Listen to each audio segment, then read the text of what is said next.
Good morning. My name is Chris Perez, and I'm going to talk about cabozantinib in patients with advanced and progressing hepatocellular carcinoma.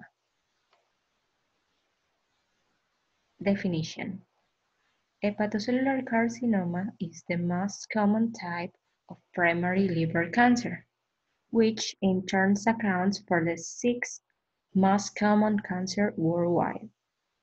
Most people do not have any symptoms associated with hepatocellular carcinoma.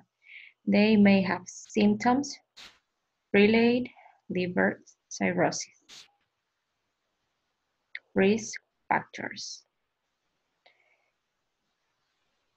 In the risk factors, we have viral hepatitis, alcohol consumption, chronic medical conditions, and high testosterone levels.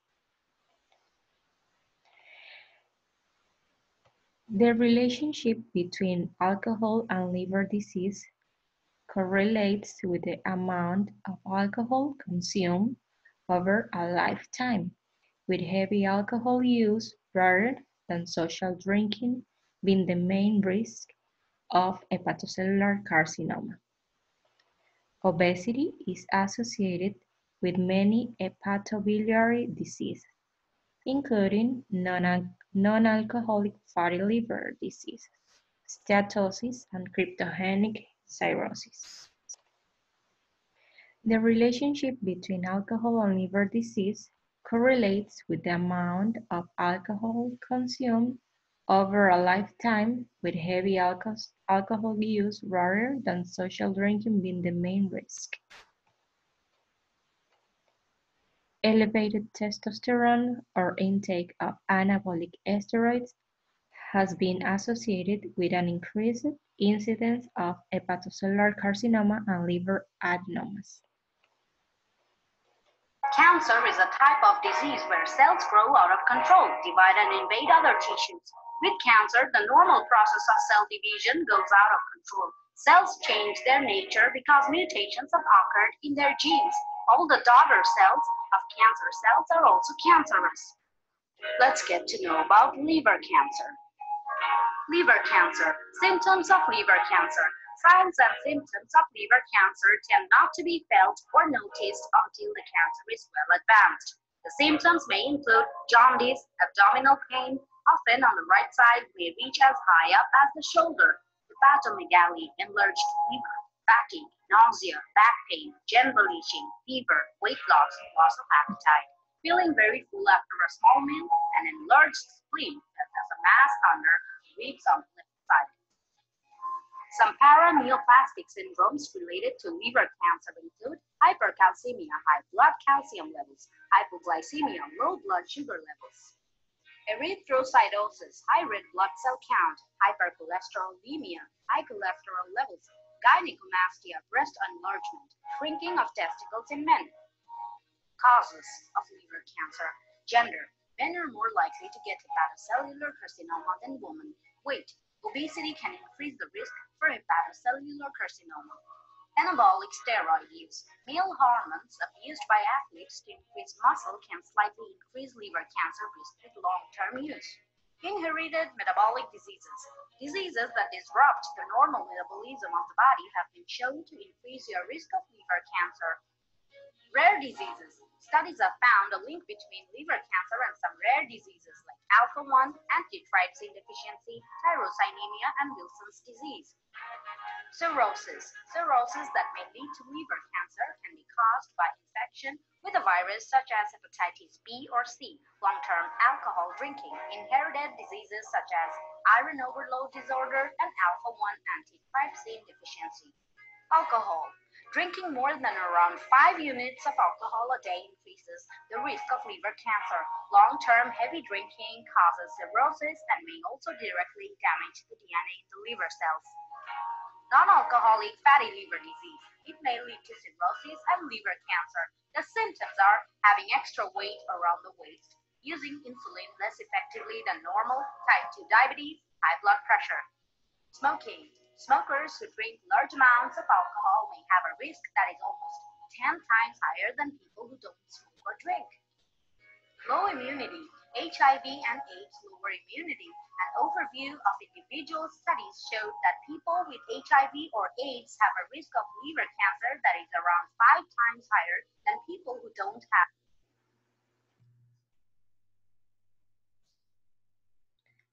Applications on medicine. Hepatocellular carcinoma. Cabozantinib is an inhibitor of tyrosine kinase including VEGF receptors 1, 2, and 3, MIT, and AXL. Cabozantinib treatment significantly prolongs survival in patients with previously treated advanced hepatocellular carcinoma. The median overall survival was 10.2 months with cabozantinib and 8 months with placebo. Kidney cancer. Kidney cancer initially gained FDA approval as a second-line therapy for patients with advanced RCC who develop resistance to first-line agents and has more recently gained approval as a first-line therapy. Thyroid cancer. Cabozantinib achieved a statistically significant improvement of PFS in patients with progressive metastatic medullary thyroid cancer and represents an important new treatment option for patients with this rare disease.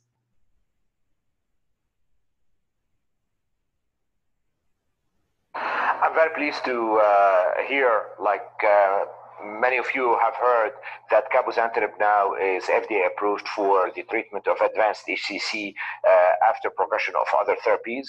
This is an incredible opportunity that we're adding to the armamentarium of what we can offer our patients. And now with cabozantinib available in second or third line of therapy, this is really great news. The drug, if you recall, we presented that showed median improvement in survival of 10.2 months in the second line. Please remember, this is not really first line treatment versus 8 months for the placebo. In addition to that, it showed a appropriate and expected toxicity profile. No doubt it's another option that we can offer our patients. I would say this is great news, and we're very happy to hear it. And I expect that beyond expanding the portfolio of the different therapies we have, no doubt that certain patients will benefit a lot from this target therapy of cabozantinib, which, as we mentioned when we presented, it targets multiple tyrosine kinase inhibitors, but among which, more importantly, are the VEGF, the CMAT, and the AXL.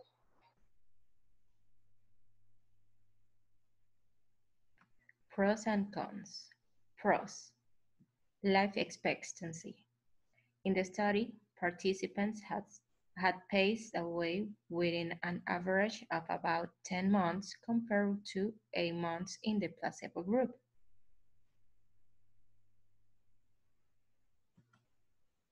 Cons. Serious side effects. Disorders of the nervous system. Loss of appetite, diarrhea, exhaustion, high blood pressure, and hand-foot syndrome. Treatment stop. The study suggests that cabozantinib has a disadvantage here. 35 out of 100 participants in this group stopped their treatment mainly due to observed side effects, compared to only about 18 people in the placebo group. Inflammation of the mucous membranes. The study suggests that cabozantinib has a disadvantage in terms of this side effect too. The importance of the cabozantinib trial relies on the fact that the three drugs that are in the field so far, that are sorafenib, regorafenib, and lenvatinib, are quite typical of FDA 130 molecules. They are very promiscuous. They are targeting 40 kinases or so. And the cabozantinib, despite that it's targeting several kinases, more selective, blocking PHF, CMET, and AXL. So this is relevant in the sense that we know that PHF is an important pro-angiogenic factor of proliferative disease. CMET signal is also important, exactly 50% of the most advanced stage. And then the fact that with this drug that has a more narrow spectrum of target is also achieving clinical relevant outcomes. It is important to keep in mind. The results of the trial were, in summary, that the drug is able to expand survival around 2 months, from 8 months to 10.2 months in second line in patients progressing to sorafenib, without any remarkable adverse events, the usual hypertension, hand-foot skin, and so on, but nothing that is not manageable. And the objective response by RECIST was 4%, with the normal modified RECIST has not been reported. But I think that it's another additional drug effective that is certainly for these patients. Issue applied in Ecuador. Prevalence of cancer in Ecuador. In this case, we can show that kidney cancer has 3.4%, liver cancer 5.3%, and thyroid cancer 9.3%. Cirrhosis and other liver diseases were the fifth cause of death of Ecuadorians in 2018, with 3.7%. Cabozantinib is not currently sold in Ecuador, so we don't have a lot of information about this drug in our country.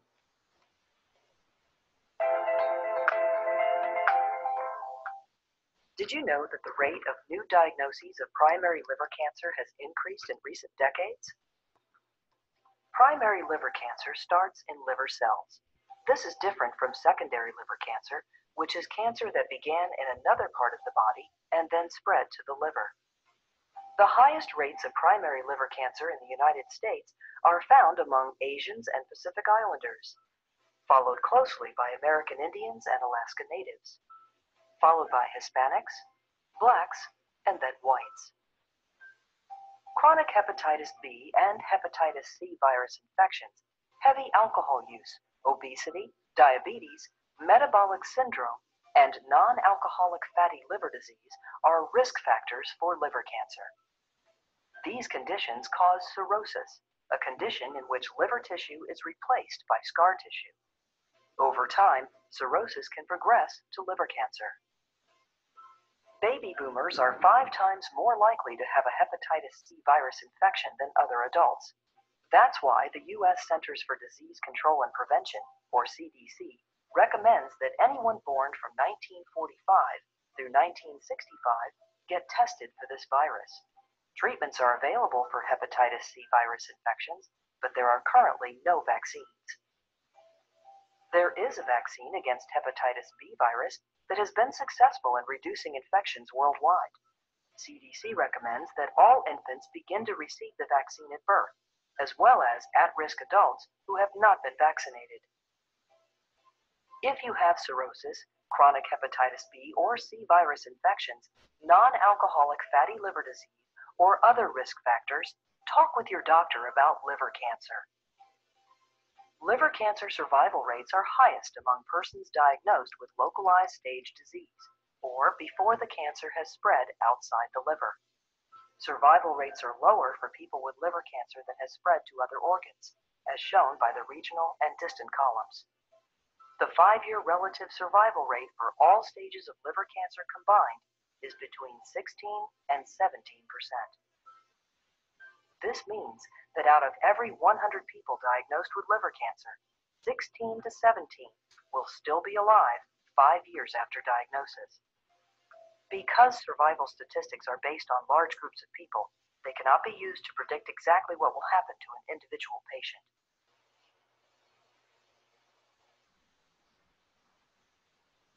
Conclusion. Hepatocellular carcinoma is caused by malignant change in the cells of the liver. Is difficult to detect before an advanced stage and difficult to treat. By the time it is detected, it might have already grown so much that surgery is no longer a treatment option.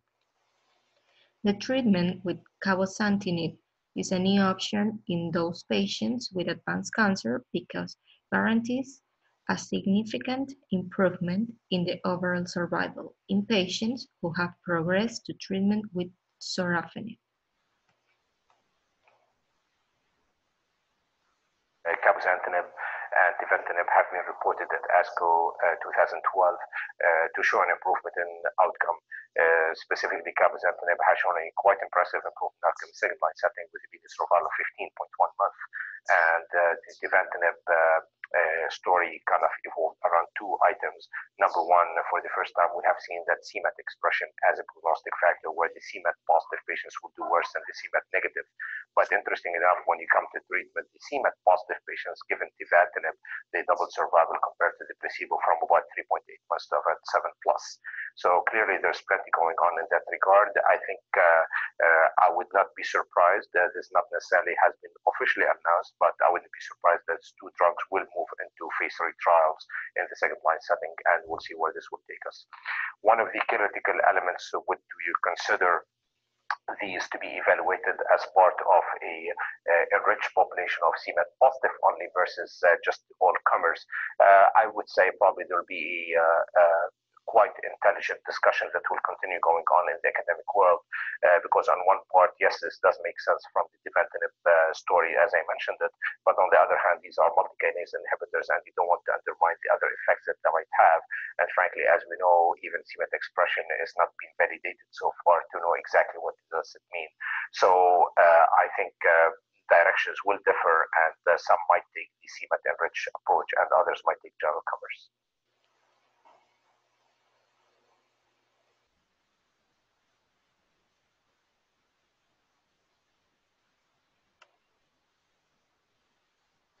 Thank you so much.